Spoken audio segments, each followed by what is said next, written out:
Welcome to सीसा kitchen. तर आज मी बनवलेली आहे आपल्या किचनमध्ये दाल खिचडी। मी डेली रेसिपीज तशाच स्पेशल रेसिपीजही तुमच्यासोबत शेअर करणार आहे। तर आजची ही आपली डेली कुकिंगची रेसिपी आहे। तर दाल खिचडी बनवण्यासाठी सुरुवात करूयात।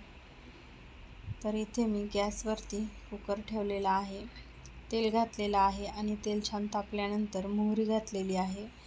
मोहरी छान तडतडल्यानंतर त्यामध्ये जिरं घातलेलं आहे, आलं लसूण पेस्ट घातलेली आहे आणि आलं लसूण पेस्ट छान परतून झाल्यानंतर त्यामध्ये आपण घालूयात कांदा।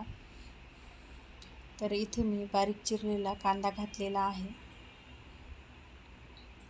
कांदा आपल्याला जास्त परतून घ्यायचा नाही, थोडासा परतून घेतला की आपण त्यामध्ये घालणार आहोत टोमॅटो।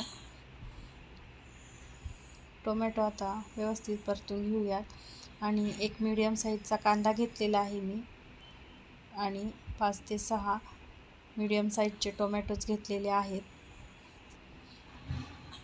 टोमॅटो थोडासा परतून झाल्यानंतर त्यामध्ये हळद आणि लाल तिखट घातलेला आहे। तर आता थोडंसं पाणी घालून आपण हे सर्व शिजवून घेऊयात, म्हणजे टोमॅटो चांगला शिजेल। तर डाळ आणि तांदूळ मी 15 ते 20 मिनिटे अगोदरच भिजत घातलेली होती। वेळ नसेल तर लगेच घातली तरीही चालेल। आणि इथे मी 3 प्रकारच्या डाळी वापरलेल्या आहेत, तूर डाळ, मूग डाळ आणि मसूर डाळ। तिन्ही एकत्र करून 1.5 वाटी घेतलेल्या आहेत आणि 1 वाटी तांदूळ असं प्रमाण ठेवलेलं आहे। तुम्ही डाळीचं प्रमाण अजून अर्धी वाटी एक्स्ट्रा घेऊ शकता। तर बघू शकता आता यामध्ये गरजेनुसार आपण पाणी घालायचं आहे।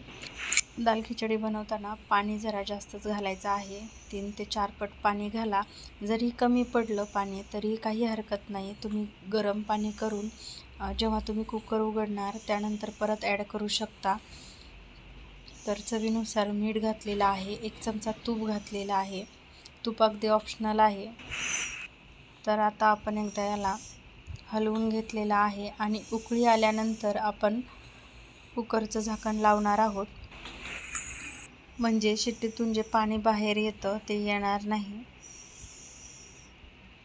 तर आता उकळी आलेली आहे आणि आता झाकण लावूयात। तर शिट्टीवरती उचलून एका हाताने झाकण लावून घ्यायचं आहे। 4 ते 5 शिट्ट्या झालेल्या आहेत आणि मस्त अशी दाल खिचडी तयार झालेली आहे। घरच्या अगदी बेसिक साहित्यामध्येच आपल्याला काहीतरी वेगळं बनवायचं असतं टेस्टी, तर दाल खिचडी तुम्ही बनवू शकता।